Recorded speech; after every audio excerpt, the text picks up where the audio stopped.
आज आप इस वीडियो में जानने वाले हैं नवरात्रि के 8वें दिन के बारे में, जिसे दुर्गा अष्टमी भी कहते हैं। आप जानेंगे इस दिन किस देवी की पूजा होती है, पूजा विधि क्या है और इसके पीछे की कथा के बारे में। तो चलिए वीडियो स्टार्ट करते हैं। दुर्गा अष्टमी के दिन कुछ भक्त अपने व्रत का उद्यापन करते हैं और कन्या पूजन करते हैं।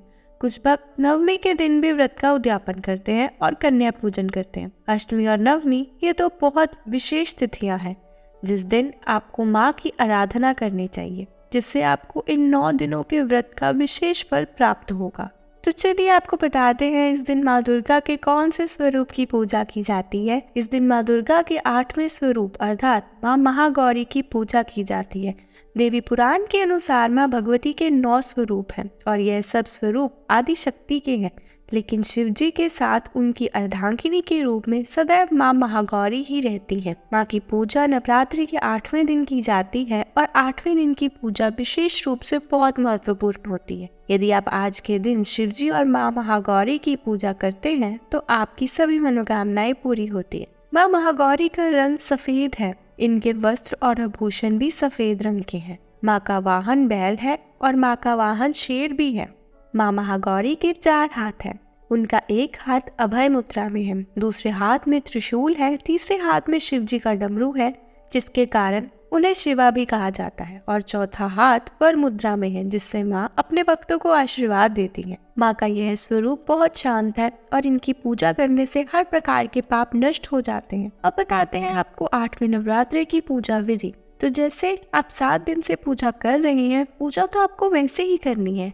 जल्दी उठकर नहाकर आपको अच्छे वस्त्र धारण करने हैं। आज के दिन माँ का प्रिय रंग गुलाबी है, तो हो सके तो आज गुलाबी रंग के ही वस्त्र डालें। और यदि आप रोज माँ को वस्त्र अर्पित करते हैं तो आज के दिन माँ को गुलाबी रंग के वस्त्र अर्पित करें। गुलाबी रंग डालने से सुख, समृद्धि और सौभाग्य की प्राप्ति होती है। माँ की पूजा करने के लिए जहाँ आपने चौकी स्थापित की है वहाँ लाल रंग का आसन बिछाकर बैठ जाए। माँ को हो सके तो कमल का फूल अर्पित करें। यदि कमल का फूल ना मिल पाए तो गुलाब का फूल जरूर अर्पित करें। माँ को नारियल का भोग जरूर अर्पित करें। हो सके तो आज के दिन ब्राह्मण को भी नारियल का दान जरूर दें।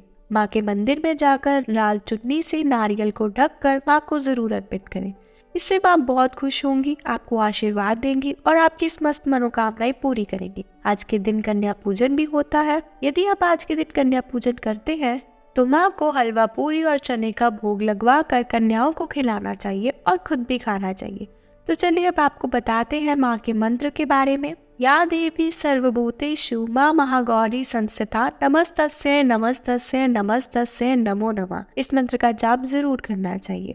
चाहे आप एक माला का ही जाप करें, पर अवश्य करना चाहिए। इससे माँ बहुत खुश होती है। इस विधि से आपको पूजा करनी है और इसके बाद आप कन्या पूजन कर सकते हैं। यदि आप आज के दिन कन्या पूजन करते हैं फिर भी आपको नवमी वाले दिन पूजा जरूर करनी चाहिए, क्योंकि 9वां नवरात्रा माँ सिद्धिदात्री का होता है और उनकी पूजा सभी प्रकार की सिद्धियों को प्राप्त करने के लिए होती है। तो 9वें नवरात्रि की पूजा करने के बाद ही आपको नवरात्रि के 9 दिनों का फल प्राप्त होता है। चलिए अब आपको बताते हैं इस दिन की कथा के बारे में। माँ महागौरी के विषय में 2 कथाएं प्रचलित हैं। एक कथा के अनुसार माँ महागौरी ने शिव जी को पति स्वरूप में पाने के लिए कठोर तपस्या की, जिसके कारण उनका शरीर काला पड़ गया। शिव जी ने उन्हें स्वीकार करके उनका शरीर गंगा जल से धोया। तब से देवी का शरीर बहुत तेजवान हो गया और तभी से उन्हें महागौरी कहा जाने लगा। दूसरी कथा के अनुसार एक बार शिव जी ने पार्वती जी के शरीर के बारे में कटु शब्द कहे, जिसे पार्वती जी को बहुत बुरा लगा और वे तपस्या में लीन हो गई। अनेक वर्षों तक पार्वती जी वापस नहीं आई तो शिव जी उनकी खोज के लिए निकल गए और अंत में उन्हें ढूंढ लिया। जैसे ही शिव जी ने माँ पार्वती जी को देखा तो वे उनके चेहरे पर तेज और सफेद रंग देखकर हैरान हो गए और फिर उन्होंने माता को गौर वर्ण का वरदान दिया। तब से ही माता पार्वती जी को महागौरी के नाम से भी जाना जाने लगा।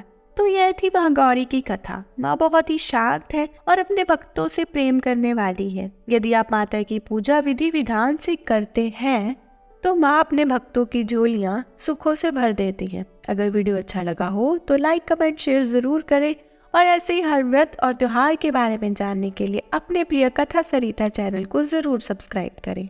या देवी सर्वभूतेषु शक्ति रूपेण संस्थिता नमस्तस्यै नमस्तस्यै नमस्तस्यै नमो नमः। माँ महागौरी की जय।